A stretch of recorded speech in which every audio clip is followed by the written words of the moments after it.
जय जवान यह कैसा किसान।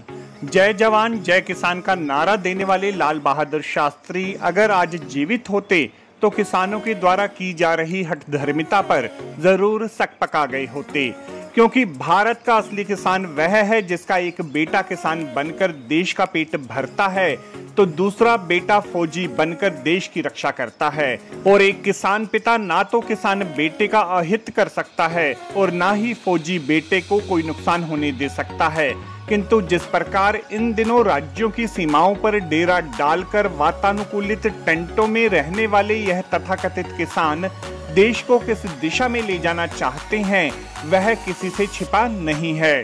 सेना का जवान कितनी विनम्रता के साथ किसानों से अनुरोध कर रहा है कि उनका आधा काफिला आगे जा चुका है व आधे काफिले को इन किसानों ने बीच सड़क पर ट्रैक्टर खड़ा कर रोक लिया। आप सुनो मेरी बात, एक्सरसाइज है फौज की, आधी गाड़ियां चली गई हैं, आधी गाड़ियां आप लोगों ने रोक रखी है। ऐसा मत करें, हम लोग क्या आप थोड़ा मैनेज कर रहे हैं। किंतु इन किसानों के कानों पर जूं नहीं रेंगी। आप कैसे किसान हैं जिन्हें देश की रक्षा की भी परवाह नहीं। हो सकता है सरकार से आपके कुछ मतभेद हों, किंतु उसे सही मंच पर उठाया जाना चाहिए, ना कि सड़कों को अवरुद्ध करके दोयम दर्जे की राजनीति की जानी चाहिए। सरकार की दृढ़ इच्छा शक्ति का ही परिणाम रहा कि अब किसान राशि सीधे किसान के खाते में चली जाती है, अन्यथा तो विभिन्न चरणों से होकर जाने वाली राशि का कितना प्रतिशत भाग किसान को मिलता होगा यह पड़ताल का विषय हो सकता है, क्योंकि सरकार द्वारा भेजा जाने वाला पैसा लक्ष्य तक पहुंचते पहुंचते मात्र 25% ही रह जाता है।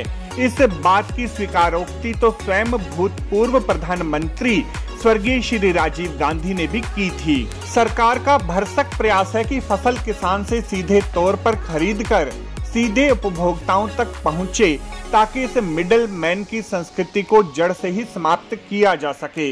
यही वजह है कि सरकार ने किसान रेल का शुभारंभ 7 अगस्त 2020 को किया। विभिन्न राज्यों में इस रेल का विस्तार किया जा रहा है। आंध्र प्रदेश के अनंतपुर से चलकर दिल्ली की आजादपुर मंडी आदर्श नगर में सीधे दक्षिण भारत की फसलों की पहुंच होगी। किसान से 5 रुपए किलो में खरीदकर उपभोक्ताओं को 50 रुपए किलो में बेचने वाला यह मिडलमैन परिवहन आदि के अन्य खर्चों को निकालकर भी 30 रुपए किलो का लाभ बिना पसीना बहाए कमा लेता है। सरकार की पारदर्शी होती नीतियों ने इसी मिडलमैन की जेब पर चोट की है और यही वातानुकूलित संस्कृति वाला मिडलमैन आज राज्यों की सीमाओं पर वातानुकूलित डेरा डालकर बैठा है। देश को सदैव गर्व रहेगा अपनी सेना पर जो रात रात भर जागकर सीमाओं की रक्षा करते हैं।